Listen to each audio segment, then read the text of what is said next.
Before you fantasize about uniques and ultimates and destroying the world with your might, you have to master the basics. And that's kind of the most important thing about Tensura Reincarnated. And that is why today we will benchmark a few of my favorite common and intrinsic skills, because this is a rating video. Woohoo! Everyone's been, well, I don't know if everyone, but like a few people have suggested it to me, and I thought that it was a good idea. So here we are. So first of all, we have our three kind of helpers. We have Carl here. He's at level 28 with 311 HP. What the fuck? Or maybe I give them a bit too much EP. It doesn't matter though, because they're just here to help. So we have Pity, Carl, and Liddy. And with that, we're going to kind of go into this ant colony, and we're going to talk about a few of my favorite skills, why they're good, why you should learn them, and why they're a good investment. And first of all, we have Coercion. Now, Coercion is the bread and butter of early game. And even though a lot of people would say it's not as strong as it was before, Coercion is still one of the strongest skills from the whole series. Well, from the common skill series. It can do good damage, it inflicts fear, which deals more damage, and it makes enemies a lot easier to tame, which is always a good thing, you know? Next up, we have Gravity Field. Now, Gravity Field, wow, that is such a place to fall down. Anyways, so my guys are all down there. I don't think they can fly up because they're in the Gravity Field, but Gravity Field is one of my favorite abilities in the early game, and especially as a good crowd control spell. I always use it. If you've seen any of my videos, you know that I love this spell more than life itself. I use it for everything. I use it against every boss. It's just that good because it makes the bosses slower, it makes enemies slower, and it makes everything a lot easier, I would say. It makes everything doable, you know? So bosses aren't just sprinting around you at max 7. And now I'm down here. Next skill that I would totally recommend for the early game, and personally one of my favorite, is dot communication. So first of all, you have targeting behavior. Oh my god. And I can't even show that off because all of my guys have died. But yeah, dot communication is just such a good skill because it allows you to control your subordinates to, for example, make them patrol or attack certain enemies. It lets them be aggressive. It lets you do a lot with your subordinates. It really makes subordinates a bit more useful. Now, if I had a living entity, I'm sure I could help. We have a lizardman now, and with these dot communications, we can work on a few things. For example, we can tell him to stay, wander, follow, blah, blah, blah, but we can also tell him what to target. Like, for example, be aggressive, protect this area, be neutral. I'm gonna say be aggressive and follow me. And then the two of us, we're gonna go kill everything in there. With our next few skills, one of my absolutely favorite skills, regardless of like class or anything, is ranged barrier. It's a troll skill, but it's also good against enemies, bosses, whatever you want. You just put up a barrier and like no one can do anything about it, especially if you have a lot of HP. And I'm kind of basically stuck in here with these guys, but only I can walk through, so what I can do is just keep moving. Well, maybe not. Maybe not. Alright, I'm goated. I'm goated. Next skill, which I would totally recommend because it is one of the best, is self-regeneration, and it's actually the thing that's keeping me from dying here. Self-regeneration is one of the most important skills because it allows you to eventually access ultra speed and infinite regeneration, and these skills are just absolutely necessary for the end game, especially with some of the bosses. Next up, we have one of the intrinsic skills, and in my opinion one of the best ones, Blood Mist. So first of all, Blood Mist is an intrinsic of the vampires, and it has two different modes. First of all, Give me a second. So first of all, allows you to make a blood mist on the floor, which damages enemies, which I will show off in a second. It damages enemies, but it can also be used to explode, further dealing damage to your enemies. Eventually, with 500,000 EP, which I do not have right now, you can also shoot an extra part. Right, so with 500,000 EP, Blood Mist turns into a single target, one of the best single target spells, well, spells, for out of the Intrinsics, and it just deals such good damage. It destroys blocks, it melts enemies, but it also does damage you. I would say pretty balanced, but it just deals such good damage. It's just such an incredible skill, especially for vampires. It's one of the best starter skills you can have. Now see, I killed myself. Oh god. Alright, so I apparently can't get back there, but it doesn't matter, because what matters is showing off these cool ass skills. Now we have Ainshi here in the server with me, and I'm actually on the PvP server. For some reason it's fucking dead. Do you guys not like the PvP servers? Anyways, oh my god, that's an axolotl.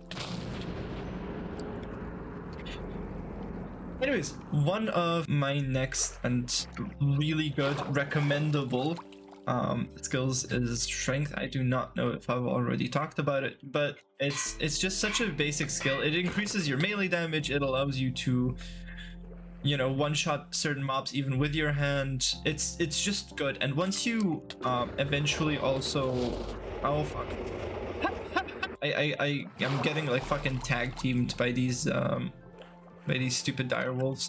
Anyways, next skill is, well, next few skills, the Intrinsic Dragon series skills, which you get for being a lizardman or by stealing it off a lizardman. I believe before it was also dragons from Ice and Fire, but I'm not sure if that is still in the game. Dragon mode lets you go into a rampage, dealing good damage, making you quicker, making you, I believe, also have double the EP. You deal good damage, you have some armor, but it doesn't stop certain things from still destroying you. Now, the next skill that I wanted to talk about in a second, after these fucking bastards are dead, the next skill I wanted to talk about is Dragon Skin. Now, Dragon Skin is, in my opinion, one of the best skills if you're too lazy to build your own armor. It gives you more armor that scales to the amount of EP that you have. So for example, since I have 1,000,000 right now, and I click this skill, actually I have to turn it on, don't I? The second I turn it on, I now have 76 armor with 1,000,000 EP. That is an absolutely ridiculous amount. It just makes you very, very strong. Now I know that at the beginning of a run it's not going to be as easy, but it's still one of the best skills that you can have. If you can obtain it, you definitely should, especially for like situations where you die and then you need a second to get back to your items or whatever. It can happen. It happens to everyone, you know? Now, next up, we have Ogre Berserker, and this is another intrinsic skill, and it does a similar thing as Dragon mode. Yeah, this one doesn't like boost your EP, and it doesn't make you that much quicker, but it is a nice little buff, and you can use it. It's one of the good intrinsic skills, but it's not that good, you know? Like there's better buffs, there's better damage, you can get like more armor from other skills. It's good, and only because it's so easy to get am I putting it in here. Next up we actually have a few other ones which I didn't want to equip per se, but I'm gonna talk about them because this is technically a rating video of my favorite common and intrinsic skills. Obviously it has to be unpredictability and the Eye of Truth. Now these are hero only skills, which means that you have to have a hero egg to use the Eye of Truth, and you have to be a true hero to be able to use unpredictability. But these skills are so good. Unpredictability allows you to attack through someone's dodges, to ignore critical hits. It allows you to get by any type of dodge chance, which has been given to the player. So from any other skill outside of unpredictability. And now you might be thinking to yourself, but Borneus, what about two true heroes duking it out? Then they nullify each other, and it's just a battle to the death, which does give the heroes a certain advantage. Sure, at least when it comes to single player PvP. And I don't mean like, for example, between like tames and stuff, because demon lords do get a bonus for tames.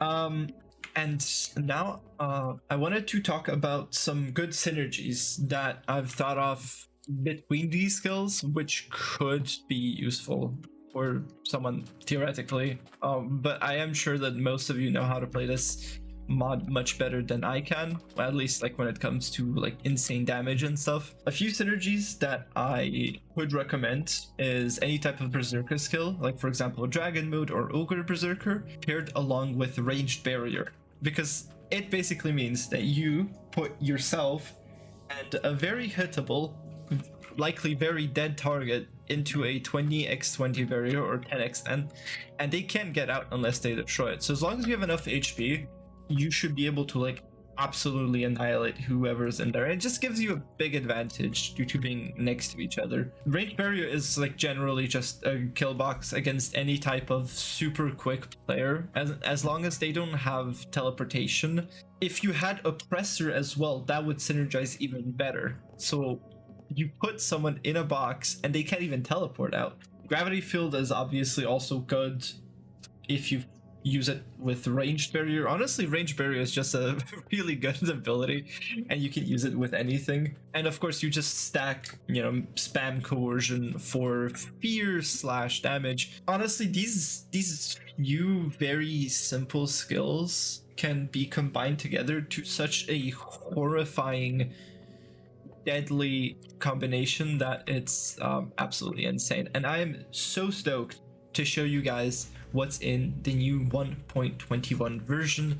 That is going to be absolutely sick, and as some of you might know, the beta is starting in a short while, so make sure to follow us to see exactly when the beta drops. The way the beta will work is that through Patreon you will be able to subscribe to either the lesser demon tier or higher, and that will allow you access into the Patreon server and the mods. Anything below that is not going to work. I know that before we had the system where a lot of people could just come up to $30 in total, but honestly, there's just way too many of you Patreons right now for that, and while I do love you all and would love to host a server with like that many people, it's likely just gonna crash and burn. So we're gonna leave it at a lower player count while still allowing you guys to test out the stuff. Like the beta won't last that long. It's really just for testing. I promise we're not trying to like tease you guys or anything. Anyways, your update will be great, and I will see you in the next video. The next video will be my personal rating / top 10 of extra skills, and that video will be very fun, and I'm looking forward to it. So thank you for watching, and I will see you in the next video.